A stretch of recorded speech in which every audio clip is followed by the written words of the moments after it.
چند روز پیشتر اگر متوجه شدید دونالد ترامپ یکی از میلیاردرهای کشور آمریکا هست و همچنین یکی از رئیس جمهوری کشور ابرقدرتی هست، افتخار کرد به فرزندی خود که در حال یادگیری یا شروع علم و دانش هست. ببینید یک کسی که امروز در بلندترین جایگاه را در سطح آمریکا داره افتخار میکنه که فرزندش درس میخوان.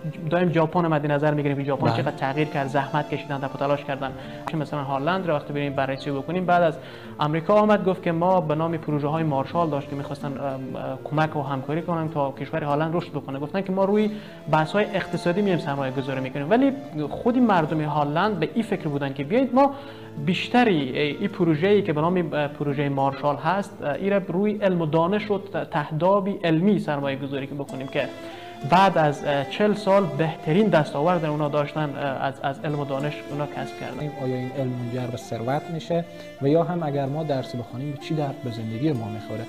دیدگاهی در مورد ثروت این هست که تنها ما پول بپنداریم یا ای که معنویت، سلامتی، ارتباط، فامیل خوب، ارتباط با خداوند، این خودش یک ثروت هست. فردی از پهلوی یک دریای گذر میکرد یا بحری گذر میکرد، دید که ماهیان زیاد بیرون از آب افتادن در حال جان کندن هستند و تعداد هم خیلی زیاد است. یک دانه میگرفت به دریا میانداخت یا به بحر میانداخت. یک نفر از پیش پهلویش رهگذر بود، گفت چیکار میخوای بکنی؟ این همه ماهی هست، نمیتونی که اونا رو هم بگیری تو به آب بندازی تا اونا به حیاتشون دوباره برگردن. گفت ببین همه رو من نمیتونم تغییر بدم، ولی زندگی یکی را که وقتی من میندازم به آب این فرق میکنه. زندگی به یکی من زندگی میبخشم. اگر ما امروز میبینیم که جامعه شرایط تحصیلی و شرایط یادگیری در جامعه به شرایط بحرانی هست و اکثرا امیدها و انگیزه در حالی از بین رفتن هست، این شرایط بحرانی میتونه یک فرصتی باشه که ما یاد بگیریم. تو یکی نه هزاری تو چراغ خود برافروز. ما یک نفر میتونیم یک چراغی باشیم در دل تاریکی و یک راهنمایی باشیم که رشد بکنیم و امید را در کسایی که به ما مینگرند امید را در دل اونها زنده بکنیم. ساختن یک جامعه بر اساس علم و دانش و جوانانی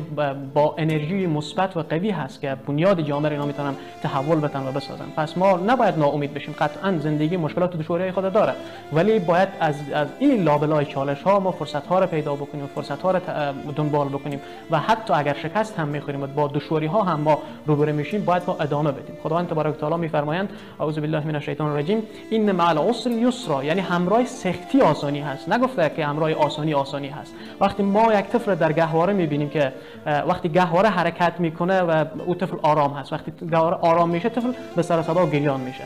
وقتی یک بایسکل ما مد نظر بگیریم، وقتی قدم میزنه، وقتی بایسکل حرکت میکنه او جریان مسیر طی میشه. پس این مشکلات هستن که شخصیت ما رو میسازن. این مشکلات هستن که فرصتی میتن که ما راه‌ها رو بهتر، آدم‌ها رو بهتر، فرصت‌ها رو بهتر بتونیم استفاده بکنیم. اما یک شرط داره، این که ما دوام بیاریم، این که ما در لابلای چالش‌ها به دنبال فرصت‌ها بدویم و از هر فرصت استفاده بکنیم و هر مشکل من حیث یک راه پله‌ای بمونه که ما رو کمک میکنه تا ما به موفقیت یا او دستاوردی که می‌خواهیم برسیم.